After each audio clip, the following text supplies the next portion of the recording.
Dislike this video. Dislike this video. Holy shit. Um, yeah, but I thought it would be good to kind of reiterate that man be moving out 10 FPS. Yeah, like my webcam back then was mad. My webcam back then was mad. Um, but yeah, so I thought it would be good to just kind of go over those topics again and kind of reiterate what I said and kind of give people like a good idea of how you can actually be um how you can actually be a better player and a better version of yourself as a player. Um, Anybody that's trying to compete in compared to Fortnite, I think it will be good for you to kind of try and apply this to your own gameplay. It's something that I haven't seen a lot of people talk about in Fortnite as a whole. I'm going to DreamHack anything I should think of. This will be a great thing for you to listen to if you are going to DreamHack. So let's get right into it, right? So I wrote my notes on this and I'm ready, right? How I have my notes ready. So I think the most important thing, like the first thing you got to do when trying to develop your play style and your style as a player, is understanding what your strengths and your weaknesses are, right? Like a lot of people, I feel like don't actually understand what their strengths and their weaknesses are. And once you actually are able to identify your strengths and weaknesses, it's a lot easier for you to actually figure out what it is you have to do to improve as a player. And what it is that you need to do to actually develop your own play style that works for you. So my biggest thing is that within your play style, like when you're watching a player, right? When you're watching a professional player in almost any sport, in almost any esport, and within Fortnite, when you're watching one of the best players in the game, it should look like they are perfect. Like it truly, somebody, if you watch somebody and they actually look like they are a perfect player and they look like they do nothing wrong, that is an example of a player that is an amazing player and that has figured out a play style that works for them, that they have like adapted and kind of mastered, right? If you watch somebody like somebody who I watch like that I have an example of this for, like when I watch Wakey play, wait, like it looks like he does know, like you can see his mistakes when you actually watch back and you review the VOD and analyze the VOD.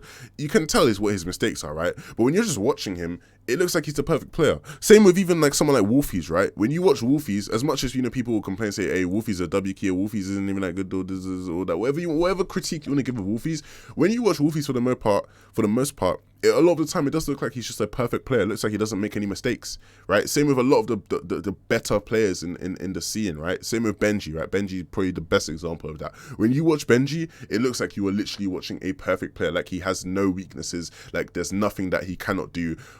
Quite frankly, though, there are things that these players cannot do. All of these players have weaknesses. All of them have weaknesses, right?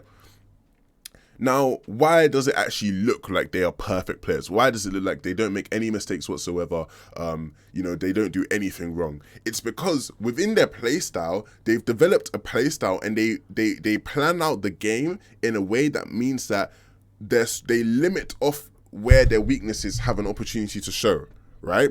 So they limit off how the amount of time you can potentially see their weaknesses or their weaknesses can shine through, and they just maximize their strengths. They make sure that they play to their strengths, right? And that's a super important thing in all of life, right? If you don't want to apply this to Fortnite, if you just want to apply this to life in general, you want to maximize your strengths, play to your strengths. If you are good at flipping public speaking, try and do something in your life that applies to public speaking. People told me I'm super good at talking, I have a nice voice. So what am I doing? I'm here talking to you guys. I made a flipping podcast, right? Like in life, you always want to play to your strengths, right? And you want to limit your weaknesses as much as you can. If you are not a confident person, if you're someone that can't do public speaking, if you're someone that's not a very confident person, you're not going to go chuck yourself out in front of 1,000 people and try to speak, are you, right? That's not playing to your strengths. That's not something you are good at. That's not what is one of your strengths, right? That's a weakness of yours, right? Now, it's super super important that as a player you are doing whatever you can within your play style to maximize your strengths and to limit your weaknesses. And for a lot of players, right, it's as simple as, like, with controller players, you know what you're good at. For most controller players, you are able to laser people completely, right? You are able to completely demolish players.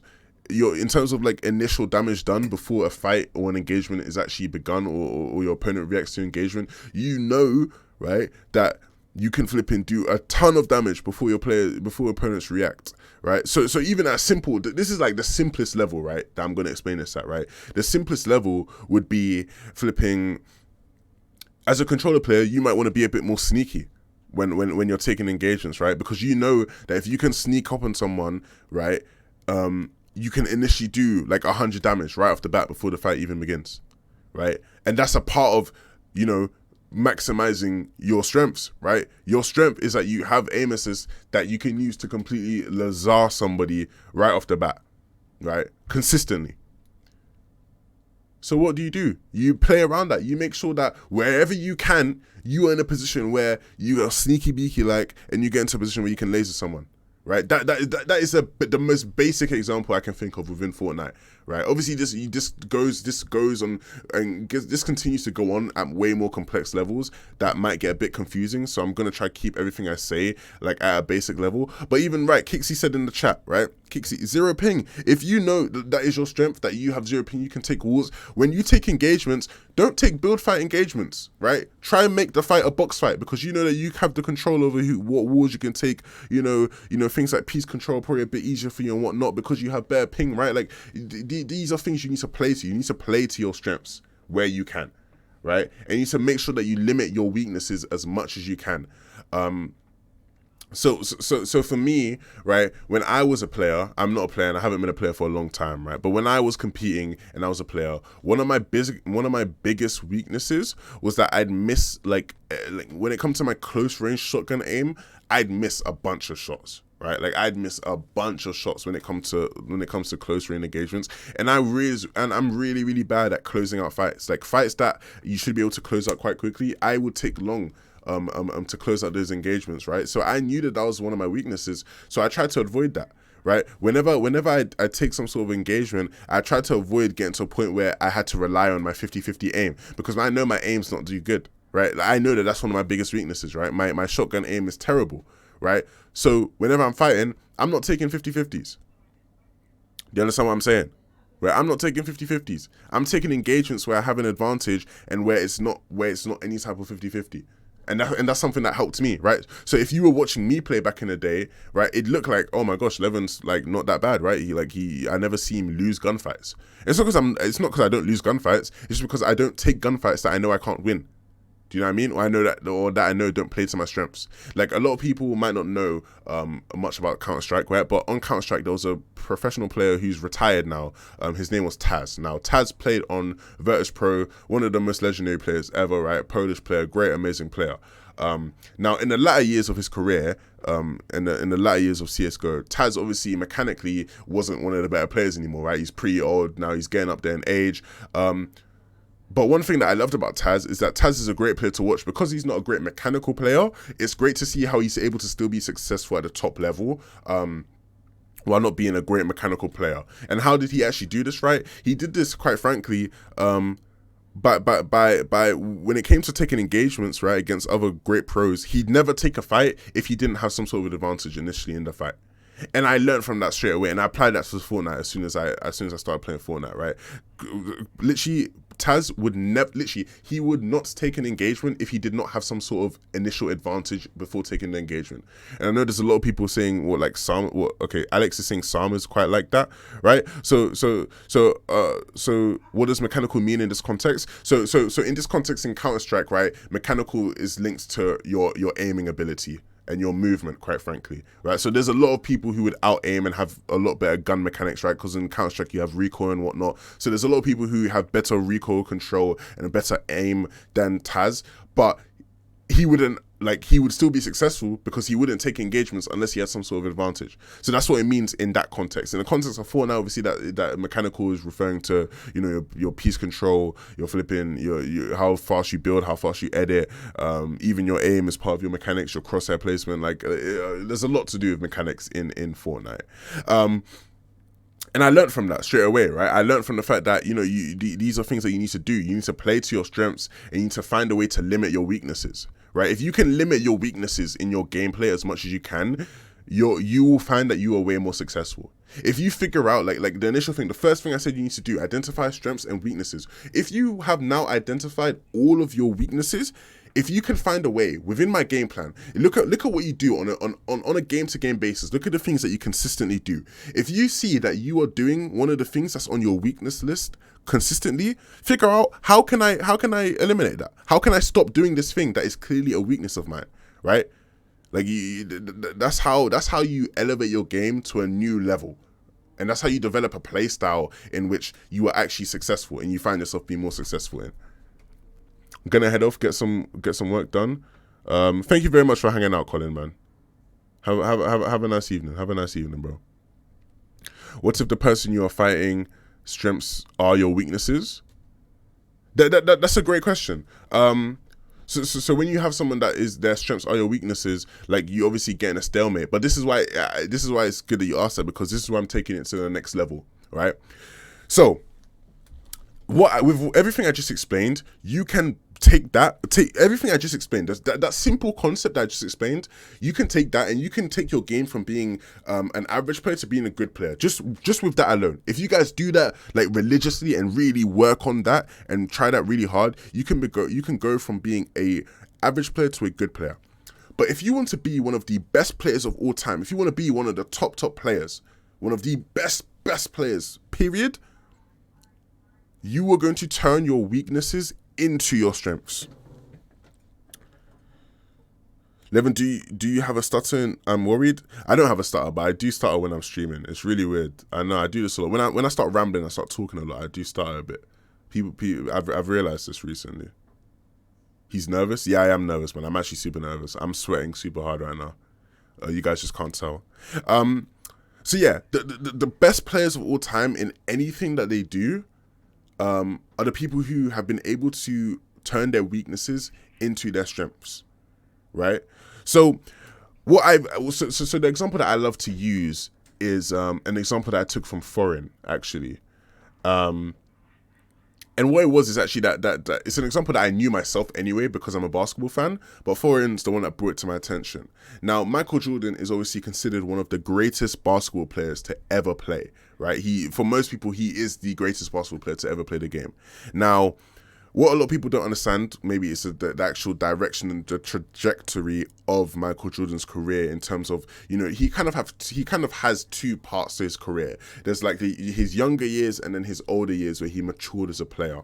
Now, within his younger years, what made Michael Jordan so successful was that he was very athletic, and it meant that he was able to use his natural athleticism to get to the rim a lot. So I don't know how much you guys know about basketball, but like it just meant that he was able to take the ball to the rim and kind of dunk it, get in the lane, become very aggressive in the lane and do a lot of layups, a lot of dunks, and just a lot of crafty moves on the inside, right, around the basket.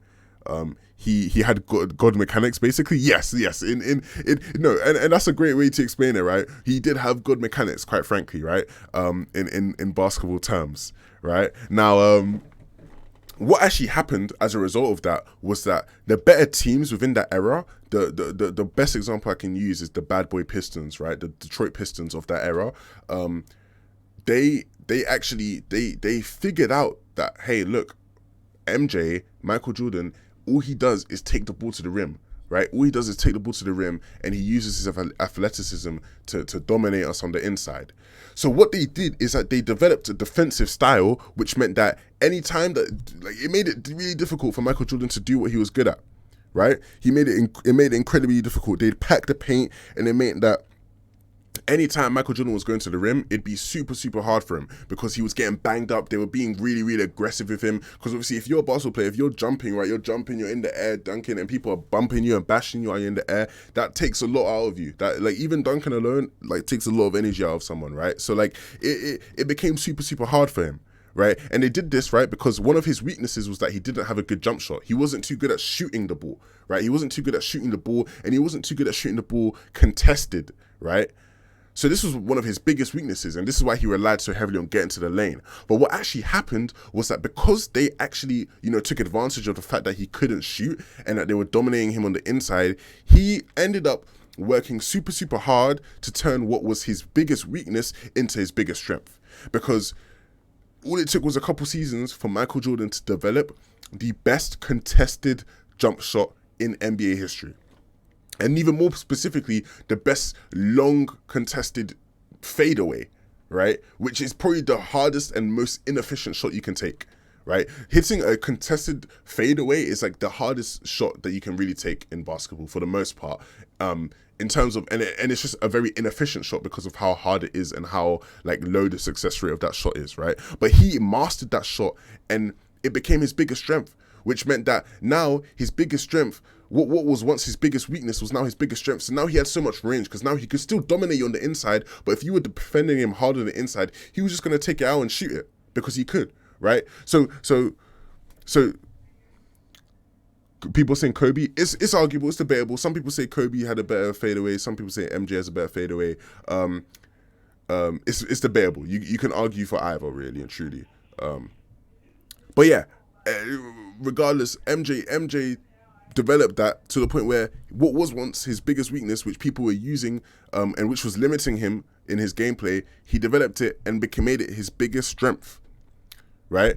Now, I don't even think a lot of people will actually understand the link to this.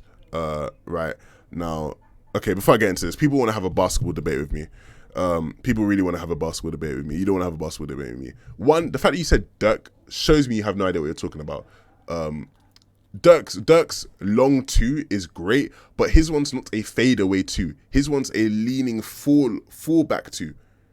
The one-legged Dirk fullback. That's not the same kind of fadeaway that we're talking about when we talk about Kobe and MJ. So for one, take Dirk out of the equation.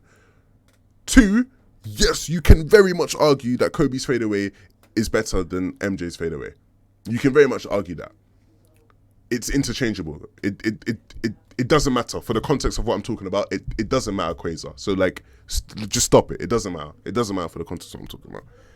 Anyway, the link between that though, which a lot of people don't actually understand, is in general in life, your weaknesses are often a component of your strength, right? So what does that actually mean? A lot of the time, your weakness actually is tied to your strength in a way that you might not actually understand. A bit of a sticky one still, right? So a lot of people might have a strength and their strength is great, but they also have a weakness, but they don't actually realize that their weakness and their strength coincide. Their weakness is their weakness because of their strength, right? A lot of the time, people don't understand that, right? So in the case of MJ, right, the example we just used with MJ, because MJ was so dominant at getting in on the inside, he never focused on his outside game. He never focused on his shooting as much, right? Because he was so good at getting in on the inside, right? Which meant that his weakness came as a result of his strength. He was so good on the inside that he never focused on his outside game, right? Completely coincides with each other, right? So if you actually want to understand, even if you're struggling to actually find your weaknesses, look at what your strengths are, because a lot of the time, most of the time, for most of the people listening to this, your weakness will actually be a component of your strength. And in Fortnite context and in Fortnite terms, right, it could be as simple as you are a really, really good aggressive player, but what is your weakness? That you are sometimes over aggressive, right? You see the connection now. All the times that you died because you went too far in, you overextended. It's because your strength is that you're so good aggressively that you're confident in taking many engagements, but your weakness is that you actually get overwhelmed because you take too many, right? So it's like people don't realize that your weaknesses and your strengths coincide. And actually, what's part of becoming one of the greatest players of all time is being able to actually understand what your weaknesses are and perfect them to the point where they are now your strengths, right? So in Fortnite terms, you want to be able to look at all of your weaknesses, right, in your gameplay. Try and limit them as much as you possibly can. But while you do that, right, you also want to be working on the weaknesses that are components of your strength. Is it possible to have no strengths? That's interesting. Is it possible to have no strength? Everyone has some sort of strength. Everyone has some sort of strength. Like maybe that's just me being too like optimistic, but I'm like everyone has some sort of strength, right? Like there is one thing that you are better at than another thing, right? In terms of all the skills that it takes to play Fortnite, there is something that you are better at, like than something else. Definitely, I'd say that. But yeah, So if you can understand that concept of improving, that is the way you will improve as a player, and that's the way you will find your style as a player. Because usually your weaknesses are a component of your strength. So once you're able to get to the point where you actually master your weaknesses and your weaknesses become your strengths, that's when you reach God tier level. That's where you become like one of the Benjis of the world, right? Like one of the best players in what you do. When your weaknesses become your strengths, because a lot of the time your weaknesses are a component of your strengths.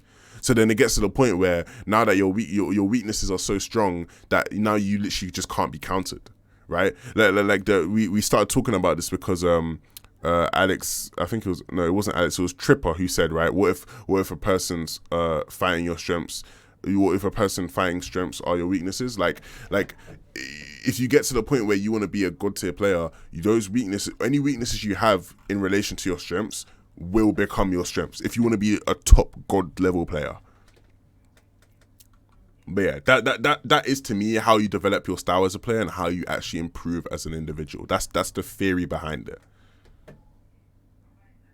I don't think I've seen Mongrel mess up a word edit for a long time. Yeah, it's the simple things like that. Being able to perfect these things. Like I'm gonna have another talk that I do, right, where I talk about the fundamentals and mastering the fundamentals. Basic edits like that, like wall edits, right, and you know just the edits that you do while you're tunneling and whatnot. Those are the basic fundamentals of Fortnite. And what you actually find in all of sporting history and even in gaming history is that the most successful people are the people that have mastered the fundamentals. You can be the most cracked, flashy player in the world, but if you actually master all of the fundamentals of Fortnite, you will become the best player in the game. Simple as that. And you will find the game will be so easy for you. Right, so many people, I know, like you might think it's dumb. People might be like, edit courses, what a meme, what a troll. But if your edits aren't perfect, if you mess up edits in game, you should still be doing edit courses. You should still be doing edit courses, right? Like the basic drills in the game. Like let's say you're a football player, right? Professional football players still do the basic drills, right? You could be the best flipping penalty kick taker in all of football, right? But you still practice your penalty kicks, right? Because you want to master it. You want to be the absolute best at it, right? Because once you master all of the fundamentals of something, you become a complete expert at it. So if you master all of the fundamentals of Fortnite and you keep working at the fundamentals and you make it so that the fundamentals, you have them down to a T, you will become the best player in the game. And it's just, and I say it's as simple as that. It's not simple because it takes a lot of work to do that, but that is the theory and the concept behind it.